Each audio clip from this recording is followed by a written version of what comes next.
The Age of Conflict, Medieval India.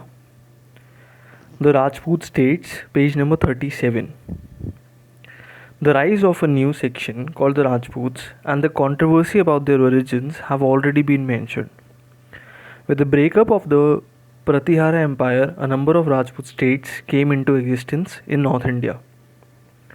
The most important of these were the Gadhavalas of Kannauj, the Parmaras of Malwa, and the Chauhans of Ajmer. There were other smaller dynasties in different parts of the country, such as the Kalachuris in the area around modern Jabalpur, the Chandelas in Bundelkhand, the Chalukyas in Gujarat, and the Tomars of Delhi, etc. Bengal remained under the control of Palas and later under the Senas. The Gahadavalas of Kannauj particularly squeezed the Palas out of Bihar and made Banaras a second capital. Meanwhile, the Chauhans who had established themselves at Ajmer were gradually extending their empire towards Gujarat, as well as towards Delhi and the Punjab. This seems to have brought them into conflict with the Gahadavalas. It were these rivalries which made it impossible for the Rajput rulers to join hands to oust the Ghaznavids from Punjab. In fact, the Ghaznavids felt strong enough to make raids even up to Jain. The basis of Rajput society was the clan.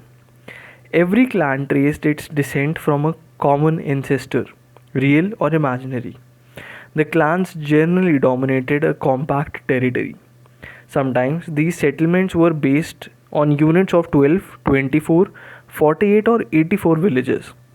The chief would allot land in villages to his sub-chiefs, who in turn would allot it to individual Rajput warriors for the maintenance of their family and the houses.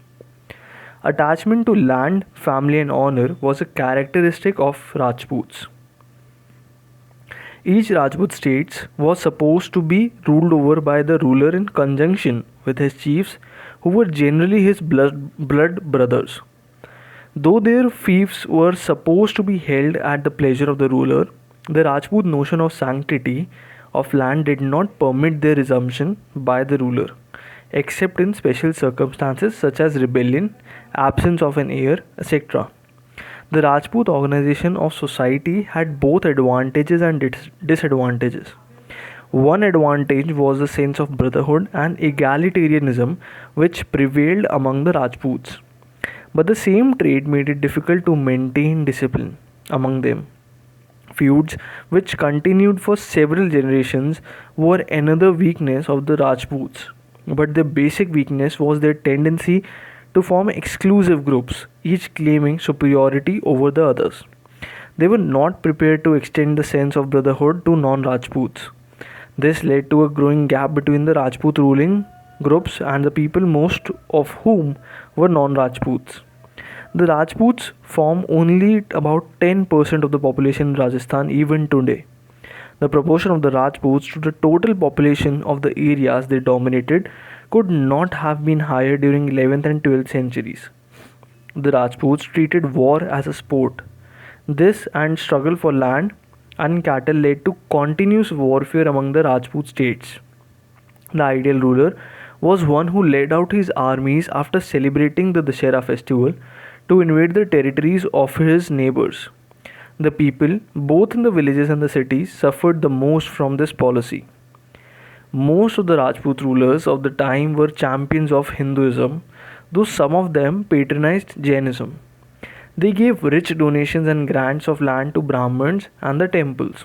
The Rajput rulers stood forth as protectors of the privileges of the Brahmins and of the caste system. Thus, the system of charging a lower rate of land revenue from Brahmins continued in some Rajput states till their merger in the Indian Union. In return for these and other concessions, the Brahmins were prepared to recognize the Rajputs as descendants of old lunar and solar families of the Kshatriyas, which were believed to have become extinct.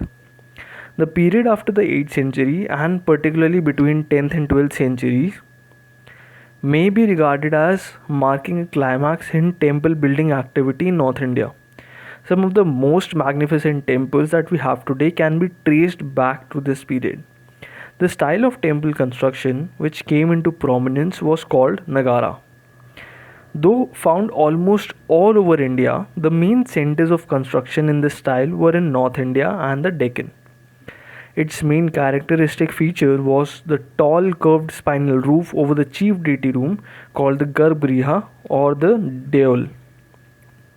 The main room was generally a square, though projections could be made from each of its sides. An anteroom, mandapa, was added to the sanctum, and sometimes the temple was enclosed by high walls which had lofty gates. The most representative temples of this type are the group of temples at Khajuraho in Madhya Pradesh and at Bhubaneswar in Odisha. The Parshavnath temple, the Vishwanath temple, and the Kandraya Mahadeo temple at Khajuraho illustrate this style in its richest and most finished form. The rich and elaborate carvings on the wall of the temple show that the art of sculpture had attained its height. Most of these temples were built by the Chandelas, who ruled the area from the beginning to the 9th century, 9th to the end of the 13th century. Banaras, Dilwara, Abu, etc. in Odisha, the most magnificent examples of temple architecture of the time are the Lingaraja temple, 11th century, and the Sen temple of Konark, 13th century. The famous Jagannath temple at Puri also belongs to this period. A large number of temples were built at Banaras, Dilwara, Abu, etc. Like the temples in South India, temples in North India also tended to become more and more elaborate. They were the centers of social and cultural life. Some of them, such as the temples of Somnath, became extremely wealthy. They ruled over many villages and took part in business activities. The Rajput rulers also patronized arts and letters. Many books and plays were written in Sanskrit during the period under their patronage. Vastupala, the famous minister of Chalukyan ruler Bhima, was the writer and patron of scholars and builder of the beautiful Jain temple at Mount Abu. Ujjain and Dhara, the capitals of Parmara rulers, were another famous center for Sanskrit learning. Many works were written in Abhamsha and Prakrit.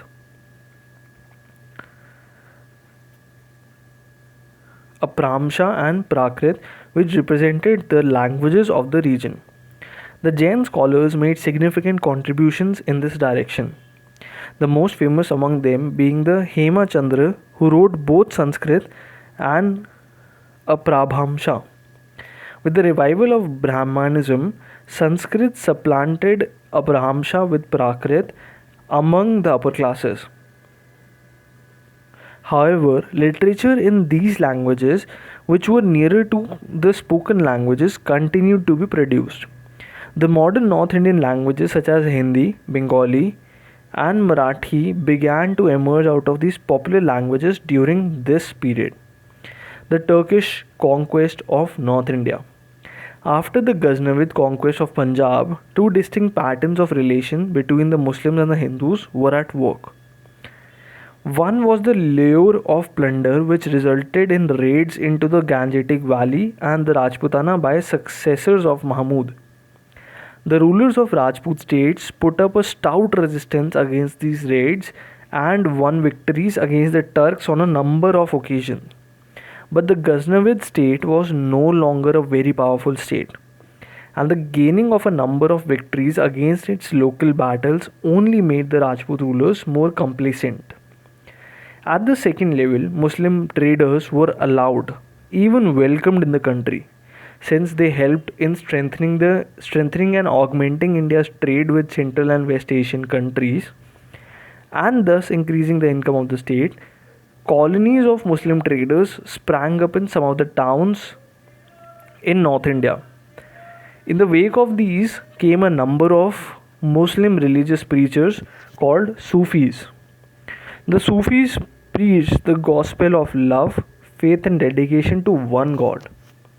They directed their preachings mainly towards the Muslim settlers, but they influenced some Hindus also. Thus, a process of interaction between Islam and Hindu religion in society was started. Lahore became a center of Arabic and Persian languages and literature. Hindu generals such as Tilak commanded the Ghaznavid armies with in which Hindu soldiers were also recruited. These two processes might have continued indefinitely, but for another large-scale change in the political political situation of Central Asia, towards the middle of the 12th century, another group of Turkish tribesmen who were partly Buddhist and partly pagan shattered the power of Seljuk Turks. In the vacuum, two new powers rose to prominence: the Khwarezmi Empire based on Iran and the Ghurid Empire based on Ghur in northwest Afghanistan. The Ghurids had started as vassals of Ghazni but had soon thrown off its yoke. The power of Ghurids increased under Sultan Alauddin, who earned the title of the world burner, Jahan Soz, because he ravaged Ghazni and burnt it to ground in revenge for the treatment that had been meted to his brothers at Ghazni.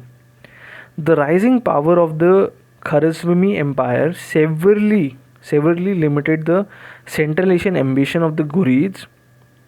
Khorasan, which was the bone of contention between the two, was soon conquered by Khwarezmi Shah.